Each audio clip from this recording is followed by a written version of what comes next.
नमस्कार दोस्तों, आज हम शुरू करेंगे चाइल्ड डेवलपमेंट एंड पेडागोजी। इसके अंदर हम सबसे पहले स्टार्ट करते हैं साइकोलॉजी, मीनिंग मनोविज्ञान क्या है, इसके बारे में हम डिटेल से पढ़ेंगे। देखो, मनोविज्ञान के अध्ययन का प्रारंभ अरस्तु के समय से माना जाता है। उस टाइम दर्शन शास्त्र के रूप में एक शाखा के रूप में था। क्या बोला कि देखो, मनोविज्ञान अरस्तु के समय दर्शन शास्त्र की एक शाखा के रूप में था, मीनिंग तब तक ये एक अलग विषय नहीं था, सिर्फ एक दर्शन शास्त्र का अंग था हमारे पास। क्या था? दर्शन शास्त्र का एक अंग होता था। फिर उसके बाद दर्शन शास्त्र से इसे अलग कर दिया गया और इसे अलग करने का श्रेय किसे जाता है? विलियम जेम्स, अमेरिकी विलियम जेम्स को जाता है। विलियम जेम्स ने क्या किया? दर्शन शास्त्र से मनोविज्ञान को एक अलग विषय के रूप में पहचान दी। इसी को हम क्या कहते हैं? मनोविज्ञान का जनक कहते हैं। किसे? विलियम जेम्स को। कई बार ऐसे भी लिखा हुआ है, आधुनिक काल का मनोविज्ञान का जनक कौन है? आधुनिक काल में मनोविज्ञान का जनक कौन है? तो कौन है वो? William James. फिर ये कौन सी शताब्दी में हुआ था? 16वीं शताब्दी, मीनिंग 15वीं या 16वीं शताब्दी तक दर्शन शास्त्र एक स्वतंत्र सब्जेक्ट था, स्वतंत्र विषय था। 15वीं 16वीं शताब्दी तक दर्शन शास्त्र एक अलग विषय था। उसके बाद मीनिंग 16वीं शताब्दी के अंदर ये क्या हुआ? साइकोलॉजी को अलग कर दिया गया। किससे? दर्शन शास्त्र से। देखो, विलियम जेम्स ने प्रिंसिपल ऑफ साइकोलॉजी 1890 में लिखी, जिसके अंदर मनोविज्ञान क्या बनी? उसकी आधारशिला बनी। मनोविज्ञान के लिए आधारशिला कौन सी बुक बनी थी? प्रिंसिपल ऑफ साइकोलॉजी, जो किसने लिखी थी? हमारे विलियम जेम्स ने लिखी थी। और कब? 1890 के अंदर। ठीक है। उसके बाद देखो, मनोविज्ञान शब्द का प्रयोग सबसे पहले किसने किया था? रुडॉल्फ गाइकले ने किया था। और कब किया? 1590 ईस्वी के अंदर। किसने किया था? रुडॉल्फ गाइकले ने। और कब? 1590 ईस्वी के अंदर। देखो, मनोविज्ञान का शाब्दिक अर्थ क्या है? शाब्दिक अर्थ क्या हुआ? मन प्लस विज्ञान, मीनिंग मन का विज्ञान ही क्या कहलाया? मनोविज्ञान कहलाया। मीनिंग उसका शाब्दिक अर्थ था। बाद में जैसे जैसे टाइम चला, जैसे जैसे हमारा समय बीतता गया, इसकी डेफिनेशंस भी क्या होती? चेंज होती गई। तो साइकोलॉजी शब्द की उत्पत्ति कहाँ से हुई? मीनिंग साइकोलॉजी शब्द आया कहाँ से? ये हमारे यूनानी भाषा या ग्रीक भाषा का क्या है? वर्ड है साइकोलॉजी। साइकोलॉजी देखो दो वर्ड से बना हुआ है, साइकी प्लस लोगस। देखो, साइकी प्लस लोगस, साइकी भी क्या? एक ग्रीक वर्ड हुआ। तो साइकी का मीनिंग क्या होता है? आत्मा या सोल। क्या? आत्मा या सोल। लोगस का मीनिंग क्या होता है? अध्ययन या स्टडी करना, या कह सकते हो इसका ज्ञान या शास्त्र। क्या हुआ? ज्ञान या शास्त्र।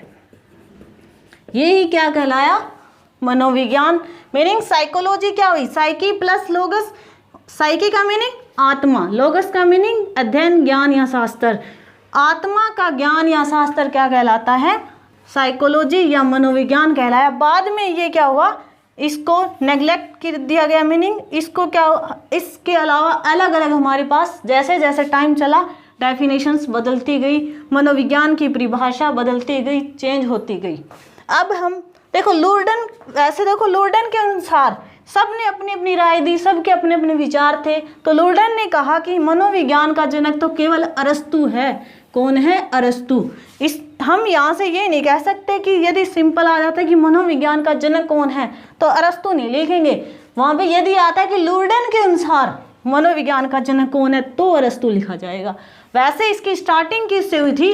अरस्तु के टाइम से। मीनिंग अरस्तु, प्लेटो, इन्होंने क्या था उस टाइम ये एक दर्शन शास्त्र के रूम में उसको पढ़ा गया था वहाँ पे, ना कि साइकोलॉजी एक अलग सब्जेक्ट था। अब देखो आगे शुरू करते हैं। देखो यह स्टार्टिंग कहाँ से हुई? 15वीं 16वीं शताब्दी तक तो ये साइकोलॉजी क्या था? हमारा दर्शन शास्त्र का ही एक अंग था।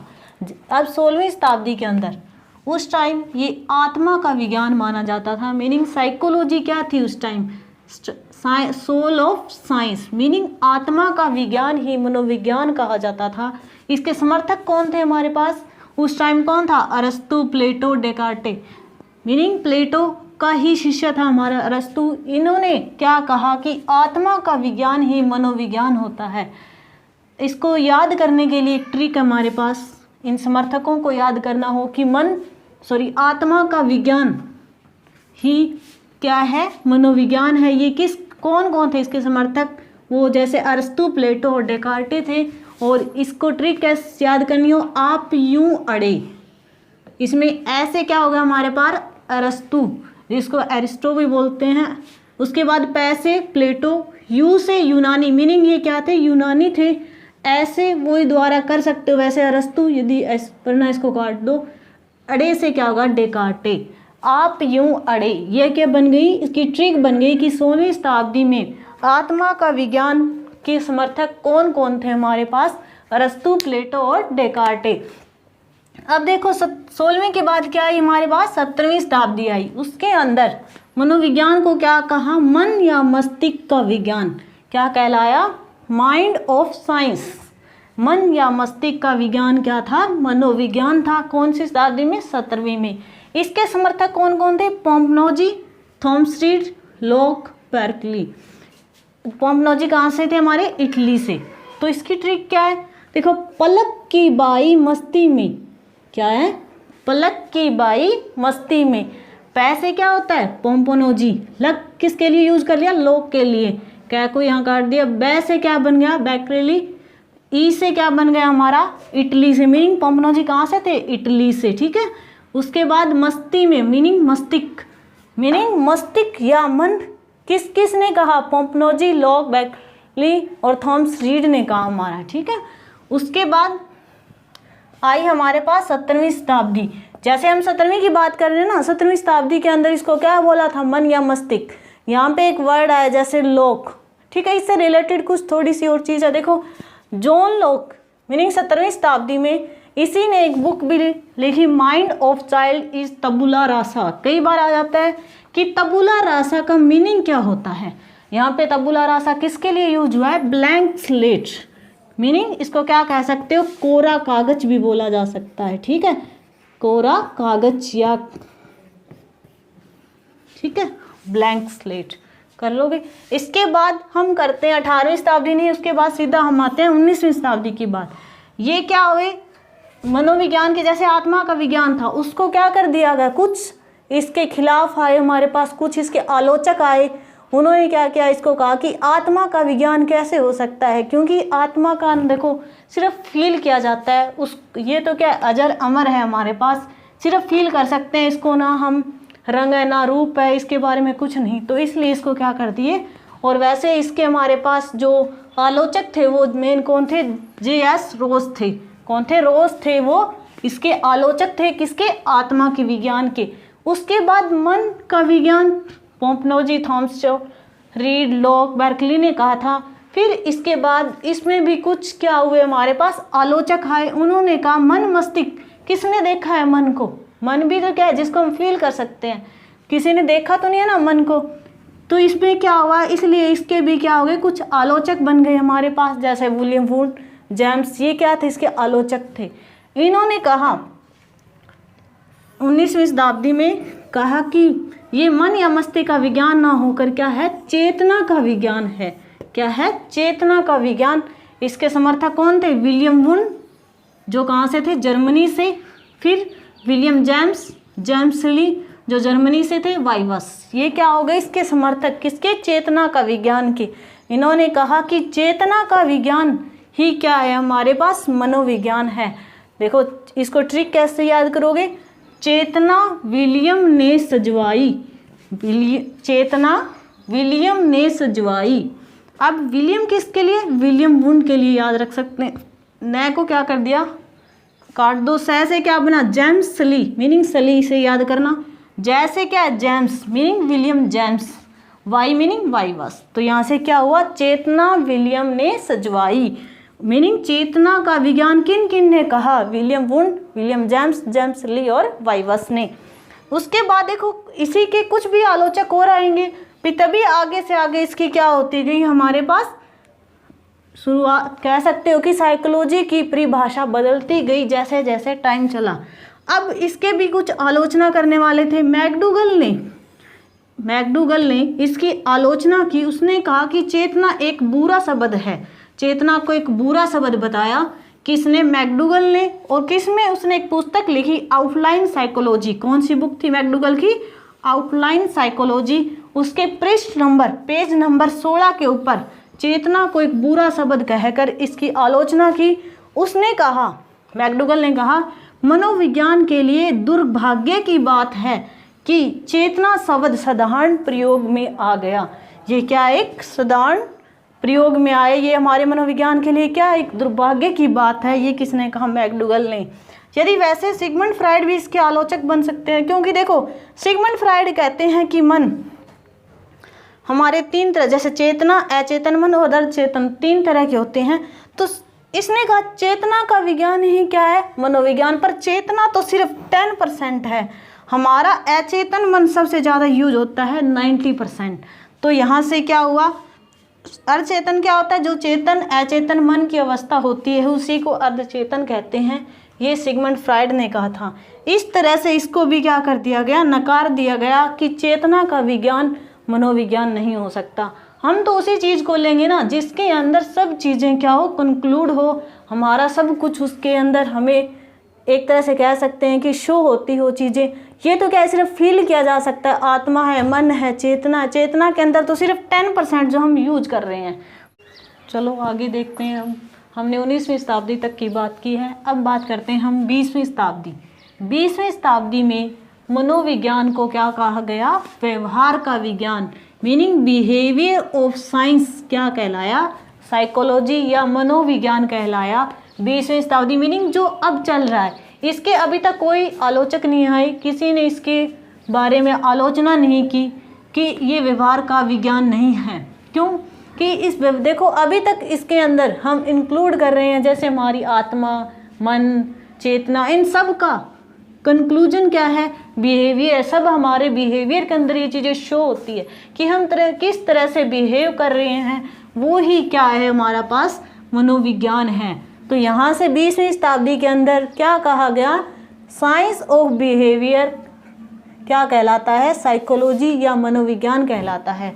इसके समर्थक कौन थे हमारे पास? वॉटसन, वुडवर्थ और स्किनर। कौन कौन थे? वाटसन, वुडवर्थ और स्किनर। वाटसन को ही क्या बोला जाता है? बिहेवियरवाद का जनक, फादर ऑफ बिहेवियरिज्म क्या कहलाता है? वॉटसन। कौन है हमारे? वॉटसन। बिहेवियरवाद का जनक कौन कहलाते हैं? वॉटसन।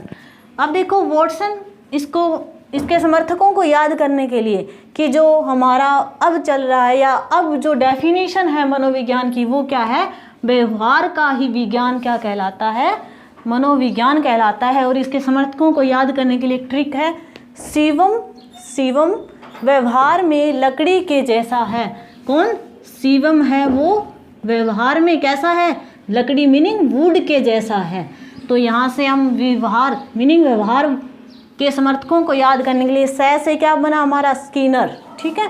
वैसे क्या बना? वॉटसन, ठीक। इसके बाद वुड से क्या बना देंगे? वुडवर्थ। बाकी को काट देना, ठीक है।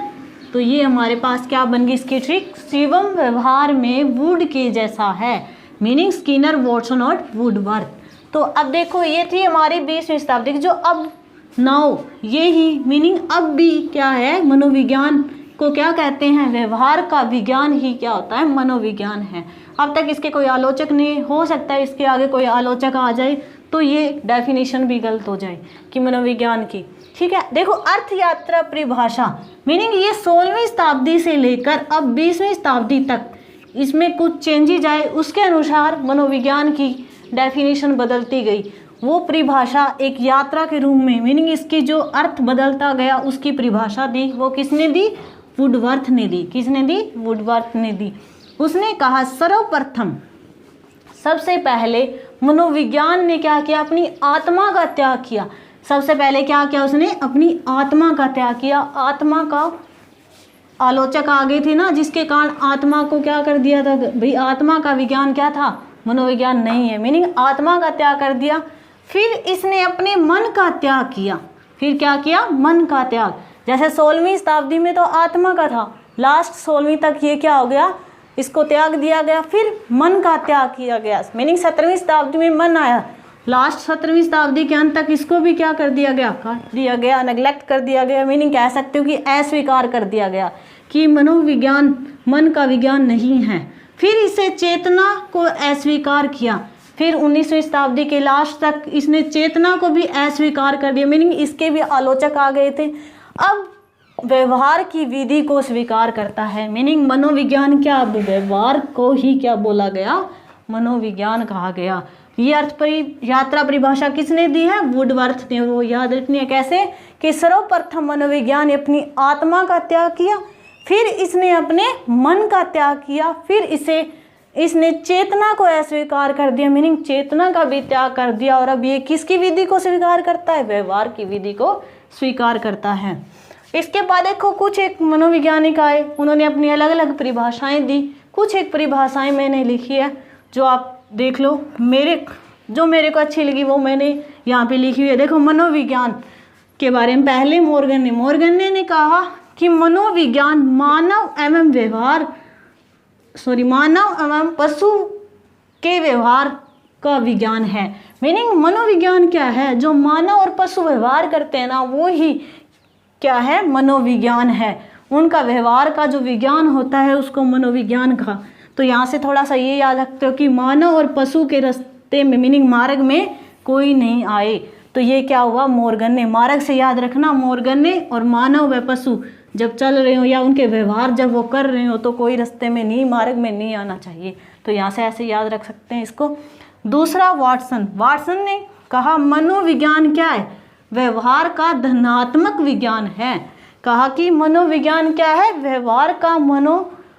मनोविज्ञान व्यवहार का धनात्मक विज्ञान है। तो इसे याद करने के लिए देखो, व्यवहार के अकॉर्डिंग, जैसे किसी का व्यवहार कैसा है, जैसे कोई धन की क्या कर देता है, उसकी वाट लगा दे, ये किस पे डिपेंड है, व्यवहार पे भी, किस तरह से वो किसको यूज कर रहा है, किस तरह से लगा रहा है, मीनिंग व्यवहार के अकॉर्डिंग धन की वाट लगाना। तो यहाँ से याद कर सकते हैं इस चीज़ को। देखो मनोविज्ञान क्या हुआ, व्यवहार का धनात्मक विज्ञान। अब आता है जिम्बोर्डे के अनुसार मनोवैज्ञानिक जीवधारियों के क्या है, मनोवैज्ञानिक जीवधारियों के व्यवहार का वैज्ञानिक अध्ययन है। ठीक है, क्या हुआ, जिम्बोर्डे के अनुसार मनोविज्ञान जीवधारियों के व्यवहार का वैज्ञानिक अध्ययन है। तो यहाँ से जीवधारी नाम आए तो याद रखना, जैसे जीवधारी और जैसे जिम्बोर्डे, कुछ थोड़ा सा अपने रिलेट कर लो याद करने के लिए। ठीक है, अब आता है स्किनर ने भी अपनी परिभाषा दी। स्किनर ने कहा मनोविज्ञान जो साइकोलॉजी है वो शिक्षा का आधारभूत विज्ञान है। मीनिंग शिक्षा के लिए आधारशिला क्या है, हमारी मनोविज्ञान है, आधारभूत विज्ञान है। ठीक है, तो शिक्षा से स्किनर, ठीक है, ये इससे रिलेट हो गया से, मीनिंग मनोविज्ञान शिक्षा का आधारभूत विज्ञान है। थैंक्स, अब मिलते हैं नेक्स्ट वीडियो में कुछ नए कंटेंट के साथ। Thank you.